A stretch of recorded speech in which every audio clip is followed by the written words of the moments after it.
2 number is 15:11 if there HCF is 13, তাহলে আমার HCF কত? একের ভ্যালু ওরা বলছে 13, তাই তো? তাহলে একের ভ্যালু যদি 13 হয় তাহলে 15 × 13 করলে কত হচ্ছে? 195 একটা সংখ্যা, আর একটা সংখ্যা কত? 11 × 13 করলে 143 আর একটা সংখ্যা। এই বেরিয়ে গেল তোমার অ্যান্সার। নেক্সট প্রশ্ন বলছে 70 কী বলছে? 7:6:9। আমি এটাকে লিখছে এরকমভাবে, 9টা সবার লাস্টে, তারপরে বলছে 7, তারপরে হচ্ছে 6, 9টা সবার লাস্টে, মাঝখানে হচ্ছে 5, আর লাস্টেরটা একদম ফার্স্টে লিখছে। তো লাস্টেরটা একদম ফার্স্টে লিখছে, দেখো লাস্টে যেটা লিখছে সেটা একদম ফার্স্টে লিখছে।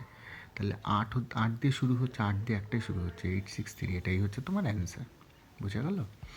70। এরপরে হচ্ছে 71 নম্বর প্রশ্নটা কি বলছে?